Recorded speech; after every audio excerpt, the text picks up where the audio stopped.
Yeah. Anywho, where are we right now? What time is it? As soon as 7 o'clock. we're about 30 seconds away from going live. All right, cool. Less than that. Less than that. I'll tell you in 1 second. Okay, we're live, guys. We are live. What's up, everybody? And welcome to another episode of Police Off the Cuff After Hours. My name is Mark DeMeo. I'm your host. My co-host in all things law enforcement is with me tonight. What's up, Bill Cannon? Yo, what's going on, man? You believe we got this guy on the show? You know who told me to get this guy? My son was at some place where you spoke. And I don't know where it was, but he heard you speak and he said, you should get this guy. So I said, my son's a smart kid. So I said, hey, I'll get him. Well, what do we got to lose? He's got to be pretty All right, good. so let's introduce him. He's a retired lieutenant from Los Angeles Metro PD. Las Vegas. Oh, Las Vegas. What did I say? I said Las Vegas. Las Vegas. He's an author. Wait a minute, where's my phone here? He's got, I don't know, how many books? You got 4 books? 4. How many? 4. 4, yeah, that's what I said. 4 books. He's a media personality. He's an expert in all things law enforcement. And also he's an accomplished actor. He was in the movie Casino. He's got a Fool's Rush in. It's an honor to have you here, Randy Sutton. How you feeling? I feel fantastic, man, having a great thing. But you forgot to mention the most important thing that I do. And that is I'm the founder of the Wounded Blue, the National Assistance and Support Organization for injured and disabled law enforcement officers, a charity that helps injured cops all over the country. That's fantastic, man. That's the most important thing that I do. We give you the thumbs up for that. Randy, just between me and you, I knew that. I just wanted to make it a little, a dramatic effect. I'm an actor too. Okay. He was gonna play a drum roll before he said that, and you just stole his thunder. So what are you up to over there? You're in Vegas right now? I'm in Vegas. It's a balmy 106 degrees today. I'm really ready for summer to be over, and it's kind of miserable here. But you know what? I'd rather be here than in a lot of other places. Yeah, that's for sure. What is the police climate now in Las Vegas? You know what? We except for the horrible one night that we had here where one of our officers was shot and paralyzed, there has not been any really major protest or unrest here. There was like 1 or 2 nights where there was some problems, but nothing like, because I got to tell you, the Las Vegas Metropolitan Police aren't going to let what's taking place in Seattle and Portland and a bunch of other places. It just ain't happening here in Vegas. You could say New York. We're disgraced by what is happening and what has happened in New York. Yeah. Your buddy De Blasio. You can't blame it on the cops. The cops are ready, willing, and able, and more than capable of taking the streets back. But if you tie their hands behind their back, they can't do much. Exactly. Yeah, Randy. Since you mentioned De Blasio, you got a pretty cool shirt on. I'll ask you about that in a second. But I just want to point out, Bill and I are both wearing these shirts tonight. It's the Thin Blue Line. There's an artist. He's a great artist. He does a kind of sort of patriot art. Beautiful, beautiful, different flags and stuff like that. His name is Scott. How do you say the last name? Scott Lebedo. Scott Lebedo. And what he did was very clever. He painted a blue line down the middle of Highland Boulevard in Staten Island. I saw that. Way to, show, let's not defund the police, let's defend the police. Didn't they threaten to arrest him? Yes, they did. Yeah. Well, they send him a cease and desist letter. He's got a video about the whole ordeal on his Instagram. He's a phenomenal artist. I had a chance to meet him. He's my new hero, and I think these shirts are so cool, by the way. But he's got other art that he has on the shirts and stuff like that. And my only problem is my pecs are shredding it. They're ripping right through it. So I just wanted to give him a shout out and tell us a little bit of, you got a really cool, is that your office there? That's where you take care of business? This is my home studio where I I do. I have a radio show called Blue Lives Radio, the voice of American law enforcement, and then I have a streaming television show on Life Zet, which is called the voice of American law enforcement. And then I'm a commentator for Fox and for Court TV. And so when I do a lot of my media stuff, this is my background. I have a professional camera setup here. Well, you got that like broadcaster's voice. We got like the New York street voice. Oh. Yo, hey, yo. Would you mind taking us around and showing us who you have on the wall behind you? Well, that would be me when I was a 20-year-old cop. Uh-huh. That's me as a younger cop. What did you do, 30 years? I did a total of 34. 34 years. I did, that's when I was a Princeton, New Jersey cop. I was in your neck of the woods. Oh, really? Wow. I spent 10 years as a cop there, and then got bored because it was a small town, Princeton University, that's where the university is. And I got kind of bored, so I came out to Vegas, started my career all over again, as I had to go back as a rookie, go through the academy all over again, and then did 24 years with Las Vegas Metro. So total. And when you were in Princeton, when you were near the campus, could you smell the liberalism? Oh my God. Now listen, we're talking, this is in the 70s, right? That was my hometown. I grew up there. But it was liberal then. It was like Berkeley now. I mean, it was that back then. Yeah. So let me put it this way.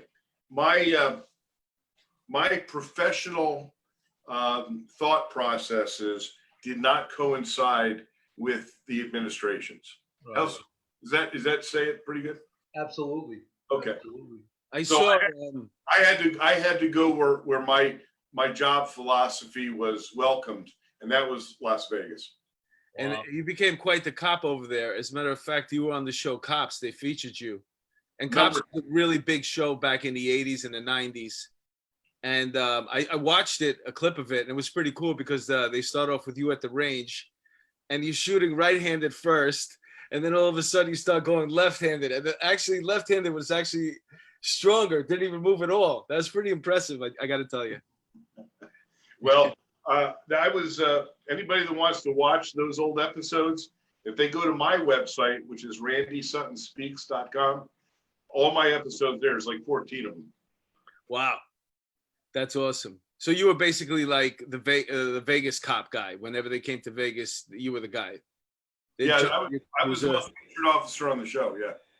That's pretty cool, man. What year did you go on Vegas? The Vegas Police I Dept? joined Las Vegas in 1986. That was post Elvis, right? Post Elvis, yeah. Viva Las Vegas! I love that song.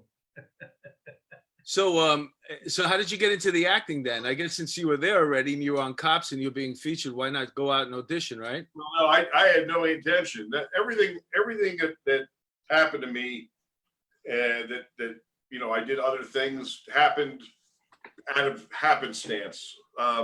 So I'd been on Cops, and I get a call from a casting agent saying, hey, there's going to be a movie filmed in Vegas, and the director is looking for realism in the part of a police officer. Would you do an audition? I said, well, yeah, sure. I'd actually already been an actor. I did a lot of stage acting when I was in Princeton, and that was my hobby. And so I walked into the old Riviera Hotel. I had no idea what the movie was. I just figured it was the lark, And I walk into this suite, and who's standing there but Robert De Niro and Martin Scorsese, and the film was Casino. And my audition. Don't you wish now that you would have punched him back then? Yeah, Hey, don't. he was such a gentleman back then. He was such a nice guy. He said, Wait. Let me ask you a question. Are you the guy they spit in your hamburger? No, my part was I don't know if you can see that. No, we can't. My part was at a domestic with De Niro and Sharon Stone. Oh, yeah, I remember that scene. So anyway, my Yes, fucking Sharon Stone. She was a big pain in the ass, that girl. Oh, you have no idea. No, I'm talking about in the movie. I don't know about real life. I'm just saying. Maybe I don't in even real life, too. want to talk about it. I don't even want to talk about I it. feel like In she's the worse. movie, she was a big pain in the ass. But yeah, so that's how I got the part. And then from there, I got in the Screen Actors Guild, and then I've been doing movies ever since. I just filmed one that came out earlier this year. Fantastic movie called Wish Man, the true story about the man who created the Make-A-Wish Foundation, Frank Shankwitz, who, by the way, is on my board of directors for the Wounded Blue and did 40 years as a police officer. Most people don't know that the man who created Make-A-Wish was a cop when he created it. Oh, That's wow. amazing. It's amazing. You know, It's That's a like beautiful, that's one of the great biggest film. things. It's a great film. I urge everybody to watch it. Called Wish Man. It's beautiful. Where can we find it? It's on the Netflix. Oh, I'll watch it. I'll watch it tonight. It's great. It's a wonderful film. And I got to tell you, Frank, he's been part of my life since I retired. That's how I met him, was writing my last book. And he and I became very good friends. He is a true, no bullshit, honest to God American hero. And I'm proud to call him a friend, and that he's part of the Wounded Blue. Hey, can we go back to the wall there? Because you were going to get to, is that your mom back behind you? That's my mother. My mother was a medal winner in World War II, one of the few. She won the Bronze Star for, she was, so she's buried next to my dad in Arlington. Both of them were in the Army. And because my mother was a medal winner, she earned the honor of being buried in Arlington. amazing. Bill, this is the opposite of dipped in butter. That's right, man. This guy actually earned it.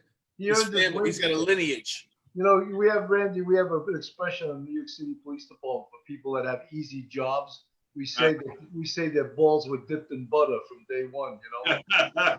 I like that. That's a good. I know those people. Believe me. Yeah, everyone knows them. You know. But you're like the opposite. Like you actually, your whole family, like you earned it. You know what I'm saying? Like it's legit. And so what else? And then you got the 9/11 one over there. Can you see this one right here? Yeah. The NYPD gave me that. Your guys gave me that because my first book was called True Blue: Police Stories by Those Who Have Lived Them. And I did that book after the Trade Center was attacked and so many, officers lost their lives. I wanted to do something for the families of those officers. So I put together True Blue: Police Stories by Those Who Have Lived Them, my stories, and I collected stories from cops from all over the country. The book sold very well, and I donated every penny of the royalties to the Widows and Orphans Fund for the cops who were killed in 9/11. So your guys gave me that. That's great, Randy. You have a very impressive career. You're a very impressive guy. We're humbled to have you on Police Off the Cuff. Not that humbled, but we're humbled a little bit. My pleasure. Yeah. Well, I want to ask you a question though. Yeah. You talked about the guy who started that organization, and he was a cop for 40 years. We need more of those people right now because policing as a profession has taken such a hit, and an unwarranted hit. Absolutely. Someone has hijacked the narrative and made the cops the enemy. Yes. And the reality is we're not the enemy. We are the good guys, and they'll find out as time goes on who the real enemy is. But we need the good people to come out of the woodwork and to support the police. People with the money that can back us and could get the word out that the police aren't the bad guys. We're the good guys. Well, it's an uphill battle right now, but I don't know if you're aware of this, but a Gallup poll just came out. In fact, I actually have it right here. I'm going to read this to you because this will shock a bunch of people. But I'm not going to go through it. 81% Gallup poll. 81% of here it is. 81% of people polled in communities of color want their police to stay there. They don't want them to be defunded. They don't want the police to leave. They want the police there, and that is the reality. 81%, which is a pretty damn high number. You know, Randy, I think it's just these woke morons that think that, you know, it's groovy and cool to say defund the police. But these same people have never had a 9mm stuck in their face and had the guy on the other side of it say, give me your money. You know, once they do that, they'll be calling 911 and not expecting the violence interrupters to show up, but the real popo to show up. Well, I don't know if you're aware, I'm sure you probably did look at it, that the Minneapolis Police Department chief just came out with a letter to the public saying, cooperate with the criminals, give them all your stuff if they ask for it. I saw that. I almost didn't believe that it was true. It was I know. It's absolutely true. Yeah. I think they were in front of her house. What's that? I think they were in front of her house. They go to her house. No. That was the Seattle police chief. Oh, Seattle. Yeah, she's nervous, that lady. Well, if it weren't for her good neighbors, they probably would have torn her house down. Her neighbors stopped the protesters from coming onto the street. But it's Carmen Best. I have very mixed feelings about her because she allowed the protesters and the anarchists to take over 6 blocks of her city. Yeah, that's horrendous. Then gave up the precinct. So I don't really have a whole lot of respect for her.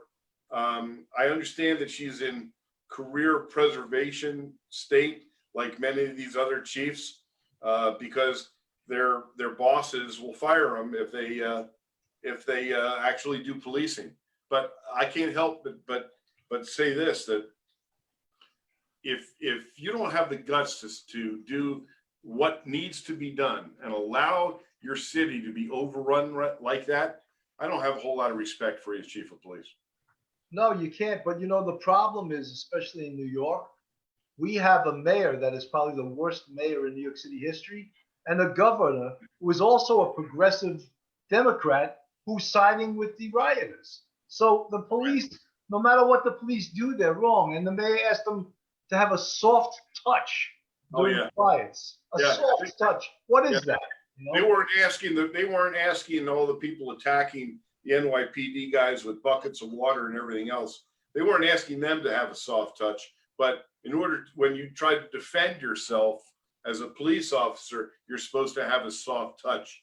And these new regulations that they have inflicted on the NYPD when it comes down to use of force is nothing short of criminal. The limitations that they're putting on those police officers, they are going to cost officers' lives because of their political correctness. You just let Bill loose. Go ahead. Go get him, Bill. Well, I think what you're referring to is the diaphragm law, which is the most moronic law. And you can tell that the city council, none of them has a law degree, or none of them has ever worked in policing before, or none of them has even been punched in the face before. I'll volunteer to go there and punch every single one of them in the face because they have no concept of reality.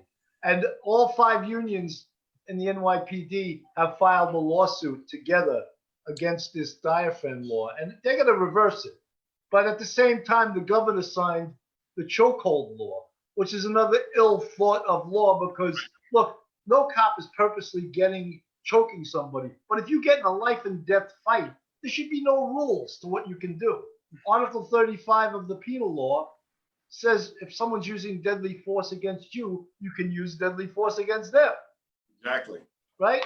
So how do they make laws against this? And the governor signs it. They've already charged a couple of your cops. They charge one, with the chokehold law. It's ludicrous.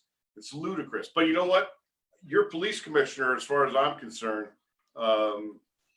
he's about useless too.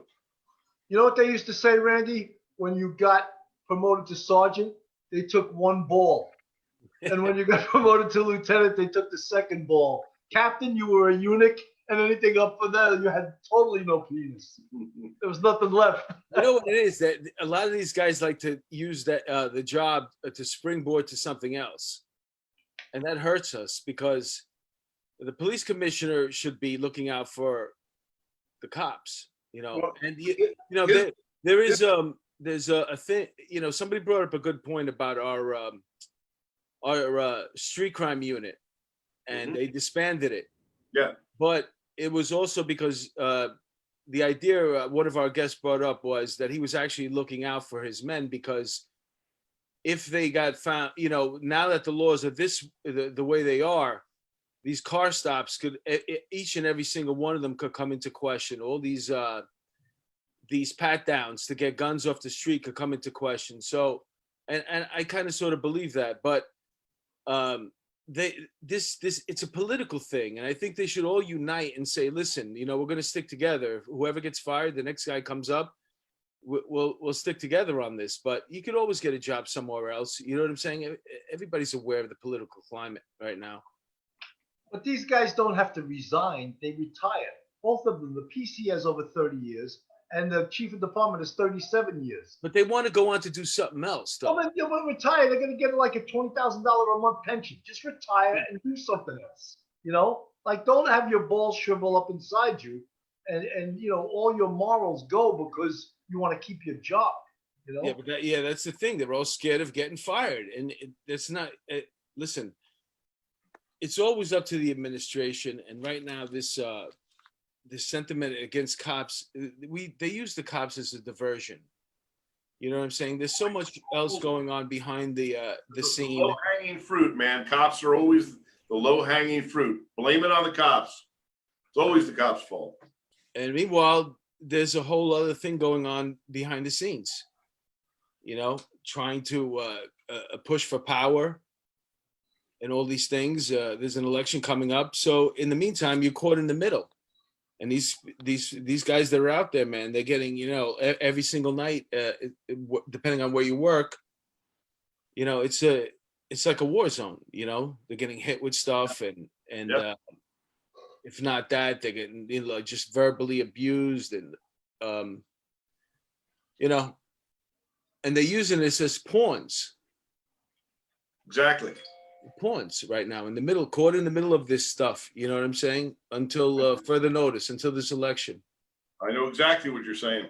Well, Randy, if you were a cop now and you're on one of the scenes of these riots, the worst thing I ever saw was the Chicago police. They were getting bombarded with fireworks, frozen bottles of water, throwing it at, and it was like, why are they there? If they're not allowed to enforce the law, why are they there specifically to take incoming fire from these people? Is that why they're there? So. I think so. You're there so they can vent and they can have somebody to beat up on. That's basically your job for the time being. Well, they were literally marched upon by trained militia. There's no doubt in my mind. I watched the movement towards these officers who were basically defenseless. They weren't even equipped with crowd control equipment, and these Antifa punks literally had drilled. They went in formation. They used umbrellas for shielding. They deployed weapons. I mean, it was really scary thing to see, and it was a Donnybrook, man. A lot of cops got hurt. Well, but you know what? We saw this in Baltimore. The officers were told to take their equipment off because it looked too military. Right. It happened in Louisville just a month ago, where the officers were you'll either take your helmet off or we're going to suspend you. This is during a riot. So we're seeing this all over the country. We're seeing the pussified leadership of policing. Well, it's like what I said. You're supposed to stand out there and you're supposed to take a beating on behalf of the government and let people get their frustrations out. And, you got health insurance. Hopefully something bad won't really happen to you. Well, my organization, all we do is work with injured and disabled officers. Tell us about repeat the name of it again, and tell us about it from start. What's the mission statement? We are the Wounded Blue. We're the National Assistance and Support Organization for Injured and Disabled Law Enforcement Officers. Our whole goal is to improve the lives of injured and disabled officers. We're a national charitable organization. I have a team of officers. Every one of my guys has been shot, stabbed, beaten, run over, screwed up, and screwed over. And these men and women work with cops all over the country who have either been physically injured or psychologically injured. Because let's face it, we all know this: post-traumatic stress is as real as a bullet. Absolutely. And we work with it. We've assisted more than 5,000 police officers in just the last 15 months that we have been in service. And we have Randy, let me tell you something right now. You ready for this? You nailed it, man. That's your commercial right there. That little bit that we just did right now, we're gonna cut that chunk out for you. That's your commercial right there for He your. wasn't even reading copy. Nailed it. I led you in, and you hit a home run. Well, I got to tell you, man. Clear the bases. I've done a lot of things in my police career. This is the most important thing I've ever done, because you guys had it pretty good in New York. If you got disabled, you were going to get 66.6% of your salary. I heard about that, right? Like $43,000. You guys get or something like that if you get hurt. The maximum that in Las Vegas that you get, if you have less than 5 years on the job, you get no pension.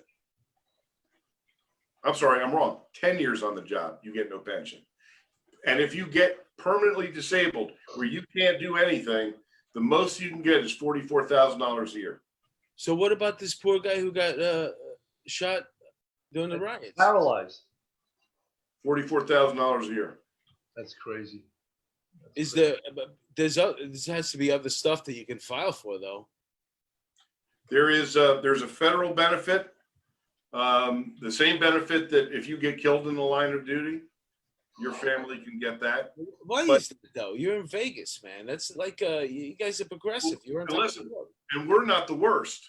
I have a documentary film. I urge everybody to go to Amazon and look at and watch this film. It's called The Wounded Blue: Service, Sacrifice, Betrayed. It will shock you to see how cops are treated around the country.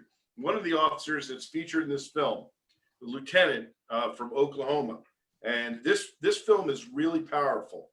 Okay, we also have a YouTube series called Voices of the Blue. If you go to YouTube and put in Wounded Blue TV, you'll see an amazing 6-part series that was directed by a retired police officer. That's amazing. I host it, so it's even more amazing. Our documentary, he plugs himself. our documentary film reveals things that literally you'll watch, even as cops, and you'll go, how the hell is that even happening? Imagine this: a police lieutenant in Oklahoma, guy, first of all, they get paid so shitty anyway. He's a full-time police lieutenant in one town. He's a full-time police officer in another town, just so he can feed his family, a decent meal, right? So first of all, they get paid garbage. Then he's backing up another officer on a car stop, darked out SUV. This is all captured on video camera. As they walk up to approach, the car takes off. They get in pursuit. What they don't know is there are 3 hired killers in the car, armed to the teeth, on the way to kill a federal judge. Well, they're not getting taken down easy. So they're in pursuit. The bad guys open up with an AR-15 and hit the lieutenant right smack in the forehead. Bullet goes into his head. He loses consciousness. He crashes against a tree. He's got a traumatic brain injury. He's permanently disabled. They don't pay his medical bills for 1.5 years. He loses everything until a news station does an expose on the fact that they didn't pay his medical bills. They didn't even give him a neurologist, saying it was medically unnecessary. And then they fired him. as Congress makes $175,000 a year for a part-time job. And it's Yeah. the best health insurance on this earth, right? Where was this again? In Louisville? Oklahoma. Oklahoma. So when you see this documentary film, you're going to know why we created this organization. Listen, I didn't intend, when I retired, well, here's what happened to me. I didn't intend to retire. I had a stroke in my police car right on the Las Vegas Boulevard. Wow. It was the scariest thing that ever happened to me. And it took my career, almost took my life. 3 weeks before, I buried my mother in Arlington. 2 months before that, I was involved in a fatal shooting, and my department turned its back on me. Didn't pay my medical bills. Wow. Ruined my credit. Bill collectors are knocking on my door. They knew they had to. It's the law. They just didn't. Forced me to go to court to make them pay. Wow. Well, I found out the hard way. I never thought my own department would treat me like that. But you know what? This is happening all over America. And at least I had 24 years on so I could retire and I could live like a human being, because we get paid pretty good out here. But a lot of these other agencies, so cops started contacting me because of my radio show, Blue Lives Radio, the voice of American law enforcement. And because of my visibility in the law enforcement community. Man, he slips these plugs in without even knowing. No, he's a pro, man. Just off tonight, he's got 4 commercials. He did, man. He just slide right in across. Take tonight's show and slice it up. Hey, listen, hey, Randy, if you cut me out and Bill, this is a great commercial. So cops started contacting me from all over the country, telling me these heartbreaking tales about how they were treated once they were severely injured or disabled. And I thought, okay, wait a minute, there's got to be a resource for these men and women, and found out that there was no national resource. So we created it, and that's what the Wounded Blue is. You know, it's funny that you mentioned that, because I'm thinking to myself, thank God, you know, the NYPD has enough money to take care of their people. Right. But then again, you know, during 9/11, they had to go to court and sue, and the bill that we all wound up. What's the name of the bill? What, John Stewart? Oh, there's a Droga bill. Yeah. Well, John Stewart was a big help with that. Yeah. But it wasn't until it was passed. So, you know, that's, you know, what you're talking about right now is like my idea about privatizing policing. I think all these major cities have been planning this for a long time, and it's been happening, you know, subtly behind our backs. But that's my idea about privatizing policing. And you know, when you're talking about these catastrophic medical expenses and how your department is supposed to pay for it, the reality is the money might not be there, or the budget allocated or already spent. They might have, you know how these people are. One for you, 2 for me. The number of officers who get tossed away and fired because the laws are shitty to protect them all around the country, it'll shock you. Go see the documentary, The Wounded Blue. I really, honestly, you'll never. Randy, you mentioned before, or Mark mentioned before, about the New York City Police Department takes care of its members, but that's not really true. Without the unions, without each rank having a union, the city wouldn't do shit for you. It's Absolutely. the unions that force the city to do the right thing, and the unions that go to the state capitol and fight against these short-armed politicians and get them to do the right thing. Because especially now, you know, Cuomo, the governor, he passes legislation in the middle of the night, so no one gets to see it or know what it's about. You know, he slipped the chokehold law. He slipped a lot of anti-Second Amendment laws in there. And, you know, the unions are the ones that do battle with these people. And, you know, you hear the left, oh, these police unions are too powerful. Thank God we have police unions. Absolutely. Because or else we would get what's called balls across the chin, you know?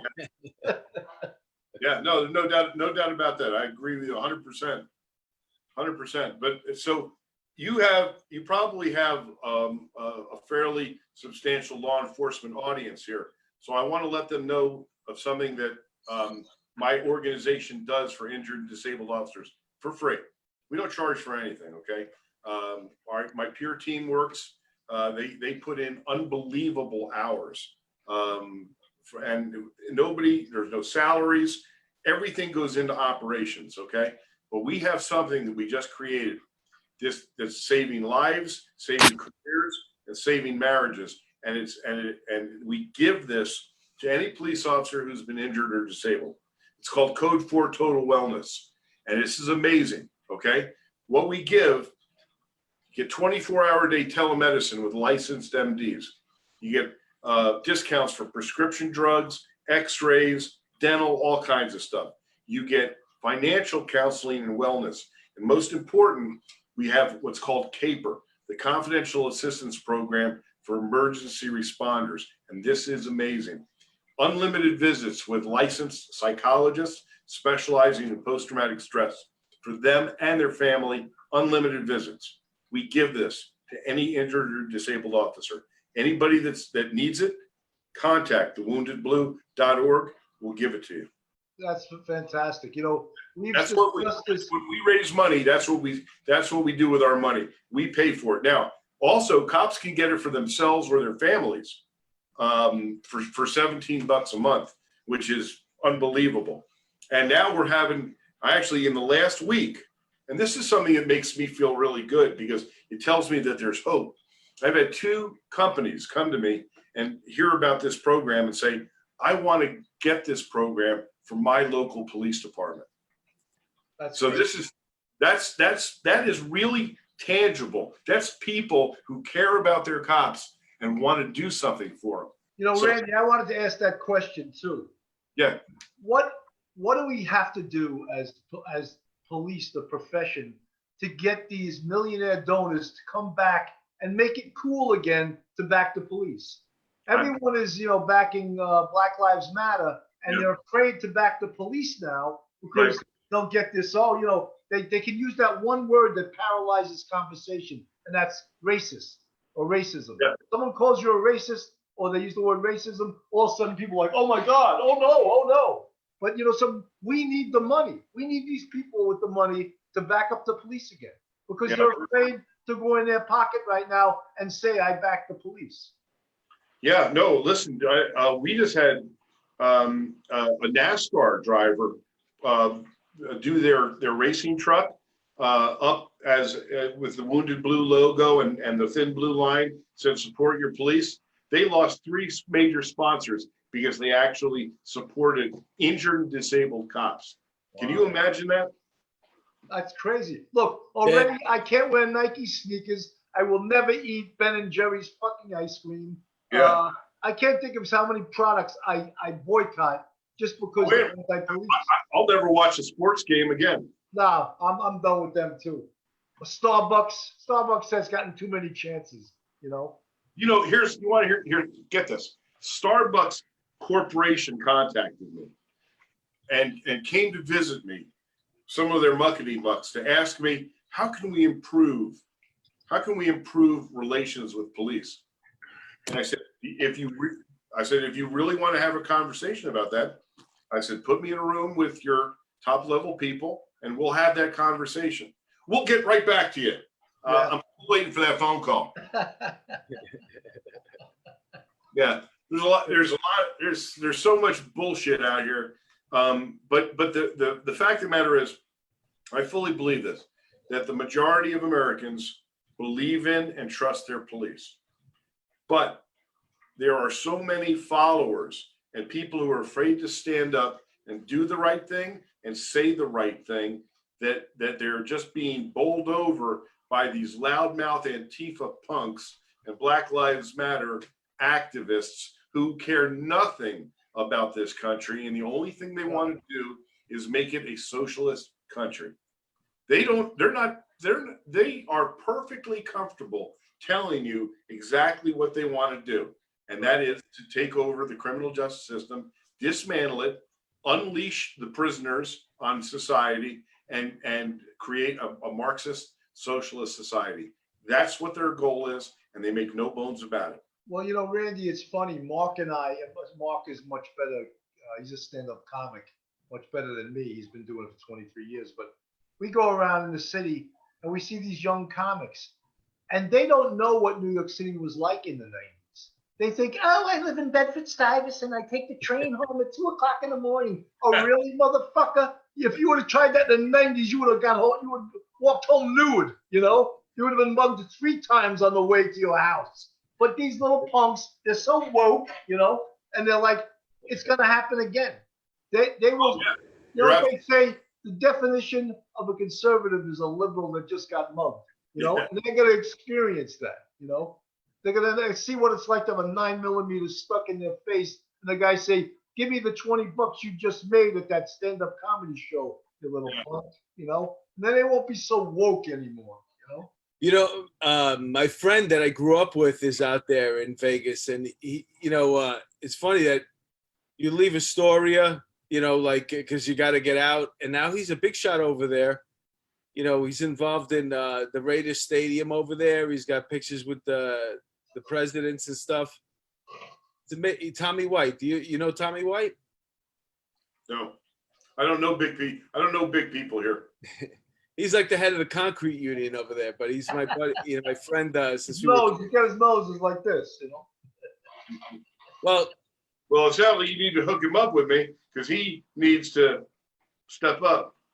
Well, yeah, well, I could do that definitely because you know I was actually out there on his dime. He brought me out there to perform in front of his union, and it was a nice, you know, I did my show there, you know, an hour for them, and it was probably one of the best paid gigs that I've had, you know. It's great. Yeah, and then he brought me out to do the same thing in Boston at the House of Blues. That was a little different. He goes to me, he actually said that to me. He goes, this show's going to be a little different. And what happened was you know who the Dropkick Murphys are? No. They have the Samuel Adams song, you know, the beer Samuel Adams? I know the beer. Yeah, their song is like, that's the Dropkick Murphys. Like they're, all right, okay. So yeah, they're like and so basically I didn't know this. I wasn't going to do I wasn't going to be the headliner now. Now I was going to be opening up for the Dropkick Murphys. And it's like 2,000 people coming in there, and I had to do like a half hour, and there wasn't one person that listened to me. My girlfriend, she was there. She didn't even listen either. And yeah, that was the most humbling experience that I've had. And after that, I was bulletproof. If you could bomb in front of 2,000 people, man, you could do anything. Yeah, there you go. I actually, when I got off the stage, some guy, I was walking through the audience, and somebody goes, "Hey, that was pretty good." I was like, "Shut the fuck up." The fuck you talking about? Get away from me. If I wanted to punch him right in his fucking face, that was pretty good. You know, Randy, I wanted to ask you something. I listened to one of your podcasts, and the thing is, this whole anti-police movement, it didn't start last year. It didn't start the year before. It started, I think, during the previous administration, and especially in the Northwest, where we saw this whole Antifa group arise. And to me, the scariest thing, and even as an ex-cop, is when the government chooses not to protect their people. Yep. And that's real scary, because that's the biggest responsibility of government, is to protect their people. And basically, government is saying now, you're on your own. And at the same time, they try to violate your Second Amendment rights. You know, so they don't even want you to have guns to protect yourself. Yep. Listen, I think the whole thing was a bait. They wanted all these groups. They wanted to bait them into bringing the army and heavy militia into the states to use that against them, the heavy hand. And he stayed away from it. Look at he waited them out over there in Seattle, and they lost. Yep. You know, they were baiting them the whole time. And now you got egg on your face because you gave up your whole city, crime is up, and now you don't know what the fuck to do. You know, everybody's like, the only way we can get back to regular business is we need federal funding. Yeah. We need federal funding for what? Yeah. To rebuild the federal building that you just fucking exploded? I know. What the fuck are you talking about? It would be funny if it weren't so serious. I wouldn't give him a dime. Not a dime. But you can't do that because they pay that all that money is taxes anyway. It's their money, so you got to give it back. But Yeah, but I'll you take see, it. Seattle continuously reelects these progressive morons because that's their electorate. Yeah, I mean, why aren't they recalling that moron of a mayor, Ted Wheeler? Yeah. Why aren't they recalling the mayor of Seattle, who allowed 6 blocks to be taken over by Antifa? And yeah, the summer of love. She said the summer of love. Remember that? Yeah, the summer of love. I think those keys were actually handed over. I don't think there was a fight at all for it. I think that was a negotiation, and I don't think they fought for that precinct at all. They didn't. No, they were told to. I think they told them to clear out your stuff. We're going to have to move to another location. And the same thing happened in Minneapolis. The same thing happened in Portland. And these poor people, they're just working class and they get caught up in this whole nonsense. Even in the that 6 block radius, the chop zone over there, or Chaz, whatever it became. Yeah. You had people, the homeowners there, they had businesses there. That poor guy with the business that they caught somebody in there doing like $53,000 worth of damage. Destroyed their livelihoods, destroyed their businesses, and nobody talks about them at all. Because there's no rhyme or reason to it. It's anarchy. It's about that's exactly what it is. It's anarchy. It's just about overthrowing. I hate to say this, guys, but I got another show to do. You do? Yeah, I got it. I have a television show I have to do. You don't know how happy I am to hear you say that. Because my girl just got here. Well, good. Be with your girl and talk to me. In all seriousness, though, this was great. And I got to be honest with you, man. You unleashed. You gave us a whole bunch of great information. We're going to try our best to push your foundation there. I think you're doing wonderful work. And we're going to check out the Wounded Blue. Hey, wait a minute. I got another thing to pitch, too. Okay, go ahead. Our new coffee company, lawdogcoffee.com. I love it, man. He's even on the commodities exchange. Law Dog Coffee tastes so good, ought to be illegal. and Law Dog Coffee is the sponsor of the Wounded Blue. So most of the money goes to the Wounded Blue. That's why. Fantastic. The coffee's phenomenal. lawdogcoffee.com. Randy, you're going to have to come on again, though, in the future. All right? I'd be happy to. Sure. Anytime. We're carrying on a site now called Inside Blue 360. That's actually part of the NYPD Sergeants Benevolent Association. And the theory is we want to be the voice of law enforcement. Because when the press, You can't be the voice of law enforcement. I'm the voice of law enforcement. Okay, well, in New York City, we're going to be the voice of law Okay, all right, good enough. And we want to combat the narrative that the press is putting out, which is this anti-police narrative, and show the public and everyone else that, no, we're telling the truth. We're the real deal. And most of the public wants us. 20% of these defund the police. They're not speaking for everybody. Absolutely right. Absolutely. Thank you so much, Randy. Randy, thank you so much. Nice to talk to you guys. Great guest, man. Anytime. Thank you so much. That's a deal. See you guys. Bye now, Randy.